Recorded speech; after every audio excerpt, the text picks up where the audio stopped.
Assalamualaikum warahmatullahi wabarakatuh. Waalaikumsalam warahmatullahi wabarakatuh. Perkenalkan ibu-ibu, saya Bidan Khadijah, dan beserta teman-teman bidan lainnya, yang dimana ada Bidan Dina sama Sinta. Nah, pada pagi ini kami akan melakukan penyuluhan tentang pendidikan kesehatan, yang dimana ada terdiri dari remaja, kemudian wanita subur, dan lansia. Ibu-ibu, pendidikan kesehatan ini sangatlah penting karena tujuan utama pendidikan kesehatan ini adalah agar kita mampu menerapkan masalah dan kebutuhan sendiri, kemudian mampu memahami apa yang dapat kita lakukan terhadap masalahnya, kemudian dengan sumber daya yang ada pada kita ditambah dengan dukungan dari luar, dan mampu memutuskan kegiatan yang tepat guna untuk meningkatkan taraf hidup sehat dan kesejahteraan masyarakat. Baiklah ibu-ibu, materi pertama akan dijelaskan oleh teman saya, Bidan Dina ya Bu ya. Remaja adalah seseorang yang berada dalam masa peralihan dari anak-anak menuju ke dewasa. Kesehatan seksual dan reproduksi remaja mengacu pada kesejahteraan fisik dan emosional remaja dan mencakup kemampuan mereka untuk tetap bebas dari kehamilan yang tidak diinginkan, aborsi yang tidak aman, IMS, termasuk HIV atau AIDS, dan semua bentuk kekerasan seksual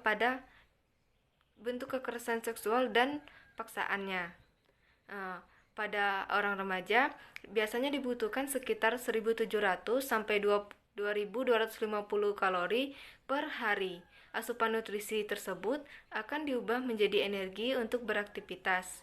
Kebutuhan nutrisi pada seorang remaja meliputi makronutrien yang terdiri dari protein, karbohidrat, dan lemak. Tujuan pendewasaan usia perkawinan atau PUP diantaranya yaitu menunda perkawinan sampai batas usia minimal untuk siap berkeluarga, mengusahakan agar kehamilan pertama terjadi pada usia yang cukup dewasa, menunda kehamilan anak pertama bila telah terjadi perkawinan dini sampai di usia 21 tahun. Ada beberapa contoh kekerasan seksual. Yang pertama, ada pemerkosaan, kedua perdagangan perempuan, ketiga pemaksaan perkawinan termasuk dari cerai gantung. Yang keempat yaitu praktik tradisi bernuansa seksual yang membahayakan atau mendiskriminasi perempuan. Yang kelima, ada penghukuman tidak manusiawi dan bernuansa seksual, dan lainnya. Ada juga cara mengatasinya, yaitu yang pertama ada jangan percaya penuh, yang kedua hindari obrolan berbau porno, tiga kuasai beberapa metode kelumpuhan lawan, yang keempat berani bersikap tegas, yang kelima bersikap percaya diri, dan yang keenam mempersiapkan alat perlindungan diri. Ada juga hak-hak reproduksi. Yang pertama, hak mendapatkan informasi dan pendidikan kesehatan reproduksi. Yang kedua, hak mendapatkan pelayanan dan perlindungan kesehatan reproduksinya. Yang ketiga, hak kebebasan berpikir tentang pelayanan kesehatan reproduksi. Yang keempat, hak untuk dilindungi dari kematian karena kehamilan. Yang kelima, hak untuk menentukan jumlah dan jarak kelahiran anak. Baiklah ibu-ibu, tadi materi tentang remaja telah dijelaskan oleh Bidan Dina ya ibu-ibu. Sekarang kita lanjutkan menjelaskan materi tentang wanita subur, yang dimana akan dijelaskan teman saya yang bernama Bidan Sinta ya ibu-ibu. Silakan didengarkan ya Bu ya. Kalau misalnya ada yang ditanyakan nanti di akhir sesi penjelasan, silakan bertanya. Baiklah, saya di sini Bidan Sinta akan menjelaskan tentang wanita usia subur. Wanita usia subur adalah wanita yang masih dalam usia reproduksi sejak mendapat haid pertama sampai dengan berhentinya haid, yang usia 15 sampai 49 tahun dengan status belum menikah, menikah, janda yang masih berpotensi untuk mempunyai keturunan. Yang pertama itu ada siklus masa subur. Masa subur adalah 2-5 hari sebelum ovulasi. Mengetahui kapan ovulasi terjadi adalah hal penting sebab pada saat itulah sel telur dilepaskan dari ovarium dan harus segera dibuahi dalam waktu 12-24 jam. Masa ovulasi setiap wanita bisa berbeda-beda tergantung lamanya siklus haid setiap bulannya. Misalnya dalam siklus haid yang rata-rata 28 hari, ovulasi biasanya terjadi di hari ke-12 dan ke-14 setelah haid hari pertama. Baiklah, yang kedua ada masalah-masalah kesehatan reproduksi, WUS, kanker, tumor, dan IMS. Di sini kanker itu merupakan tumor. Contohnya kanker payudara adalah tumor ganas yang menyerang jaringan payudara yang berasal dari kelenjar atau saluran kelenjar dan jaringan penunjang payudara. Kanker payudara terjadi karena adanya kerusakan gen yang mengatur pertumbuhan dan diferensiasi sehingga sel ini tumbuh dan berkembang biak tanpa dapat dikendalikan. IMS adalah infeksi yang ditularkan melalui hubungan seksual, baik melalui vagina, anus, maupun rongga mulut. Penyebab dari IMS dapat berupa bakteri, parasit, jamur, maupun virus. Agen penyebab infeksi ini berada pada cairan tubuh penderita infeksi dan akan menginfeksi partner seksual penderita saat terjadi kontak seksual. IMS dapat menyebar melalui berbagai jenis cairan tubuh. Hal ini berarti agen penyebab IMS dapat berada pada berbagai jenis cairan tubuh, termasuk sperma, cairan vagina, dan darah, dan lain-lain. Karena IMS dapat ditularkan melalui darah, maka penggunaan jarum suntik secara massal juga merupakan salah satu bentuk penularan IMS. Penularan beberapa penyakit menular seksual dapat melalui penggunaan jarum suntik setelah sebelumnya digunakan oleh orang yang terinfeksi. Yang ketiga ada deteksi dini kanker serviks dan payudara. Deteksi dini adalah usaha-usaha untuk mengetahui ada tidaknya kelainan pada tubuh secepat mungkin. Untuk deteksi dini pada kanker serviks bisa dilakukan dengan dua cara.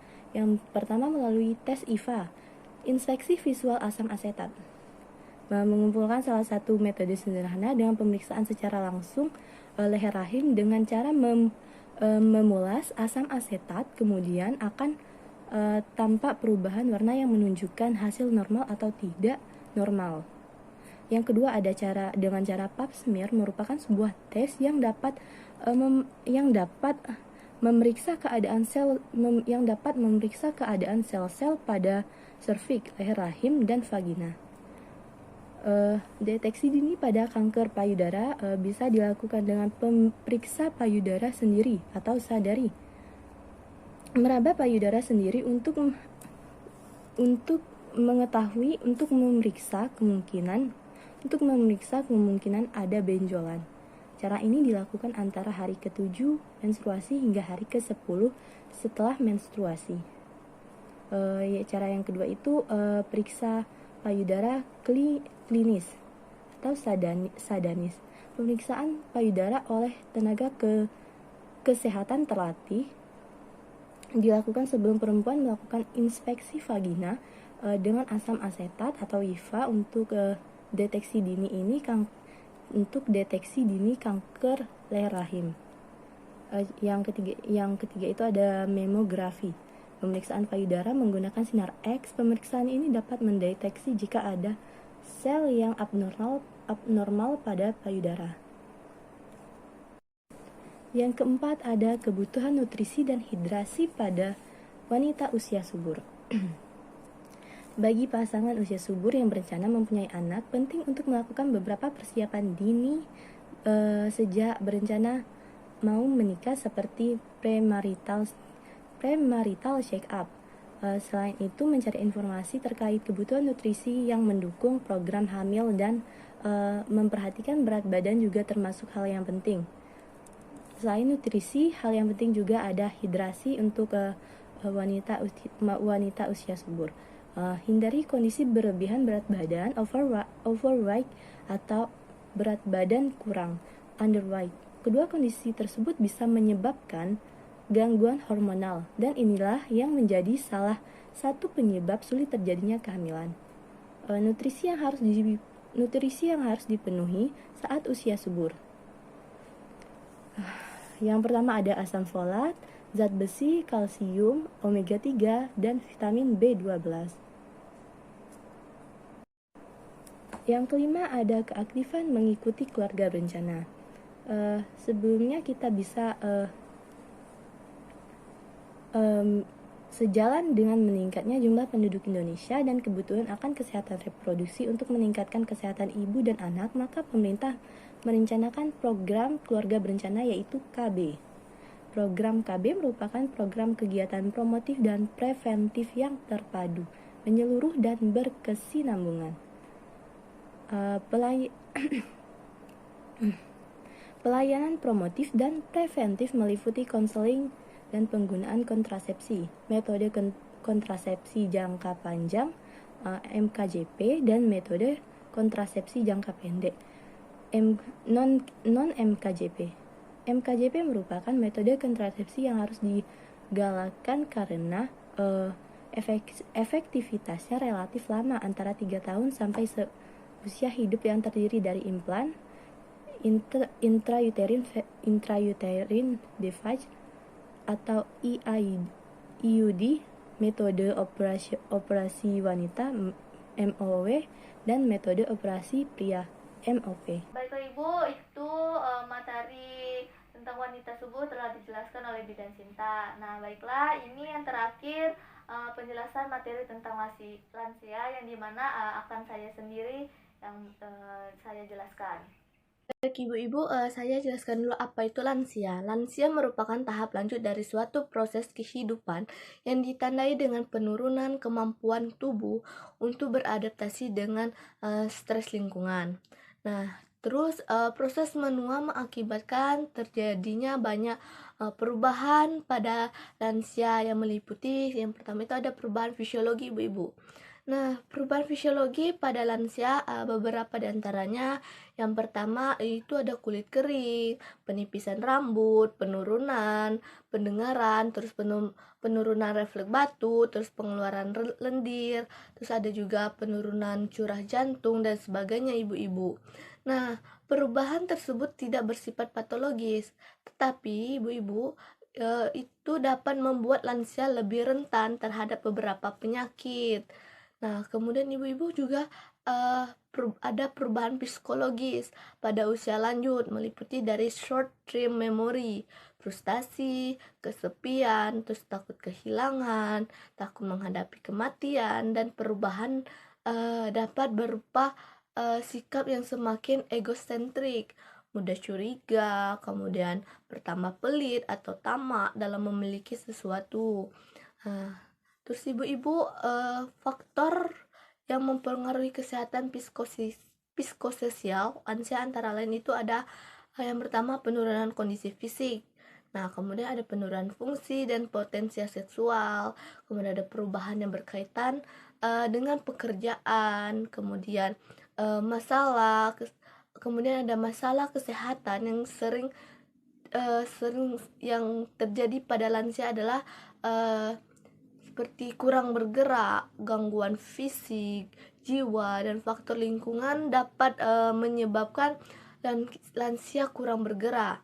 Nah, Ibu-Ibu, penyebab yang paling sering adalah gangguan tulang, kemudian sendi dan otot, terus gangguan saraf dan penyakit jantung dan pembuluh darah.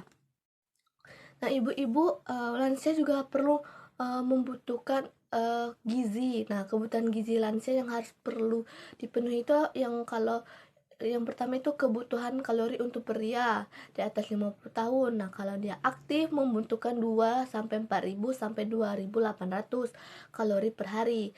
Nah, sedikit aktif membutuhkan kalori 2 sampai 2.400 kalori per hari. Kalau tidak aktif membutuhkan 2.000 kalori per hari. Nah, ibu-ibu ada juga kebutuhan kalori untuk wanita di atas usia 50 tahun. Nah, yang aktif membutuhkan 2000 sampai 2200 kalori per hari. Nah, sedikit aktif membutuhkan 1800 kalori per hari. Nah, yang tidak aktif, Ibu, itu cuma membutuhkan 1600 kalori per hari. Nah, ibu-ibu, sistem hidrasi semakin menurun seiring dengan bertambahnya usia. Hal ini yang dialami oleh lansia sehingga kebutuhan akan cairan atau air semakin meningkat. Lansia dianjurkan untuk memenuhi asupan cairan dengan mengonsumsi air putih sebanyak 6 sampai 8 gelas per hari. Nah, asupan cairan memang penting ibu-ibu, tapi jangan sampai berlebihan dalam mengonsumsinya ya. Mengonsumsinya. Pasalnya ibu-ibu, bila mengonsumsi terlalu banyak air, malah akan membahayakan kesehatan di usia lanjut. Nah, ibu-ibu, terus sekarang ini ada, bukan sekarang aja ya, tapi sudah lama itu ada posyandu lansia. Nah, posyandu lansia itu adalah pelayanan untuk warga usia lanjut. Nah, di situ ada 4 jenis pelayanan yang diberikan posyandu lansia ibu-ibu. Yang pertama itu adalah pelayanan kesehatan, pemberian makanan, makanan tambahan atau PMT, kemudian ada kegiatan olahraga seperti itu ya ibu-ibu. Baiklah ibu-ibu, itulah materi penyuluhan kami. Di sini apakah ibu-ibu ada yang ingin ditanyakan tentang masalah materi yang kami jelaskan tadi? Saya silakan. Ibu, Ya. saya ingin bertanya Bu, jadi kalau kita kurang bergerak itu bisa menyebabkan apa sih namanya itu gangguan pada fisik kita ya Bu? Maksudnya bisa menyebabkan kita tidak sehat ya Bu? Ya, karena kan kalau kita kurang bergerak, otomatis kan otot-otot kita kan lemah, terus kan jadi nggak bisa tidak kuat untuk bekerja langsung mendadak. Jadi kita harus banyak-banyak beraktivitas agar otot-otot kita kuat. Kalau misalnya kita tiduran terus, jadi kita kan lemah seperti itu Bu. Oh ya Bu, makasih banyak ya Bu atas penjelasannya. Ya, apakah ada lagi yang ingin ditanyakan ibu-ibu? Tidak Bu. Tidak ya. Tidak Bu, cukup Bu. Baiklah ibu, terima kasih telah mendengarkan penyuluhan materi tentang kami tentang pendidikan kesehatan. Semoga ibu-ibu bisa menerapkannya ya Bu ya. Sekali lagi saya terima kasih. Saya ibu-ibu, saya akhiri ya. Wassalamualaikum warahmatullahi wabarakatuh. Waalaikumsalam warahmatullahi wabarakatuh.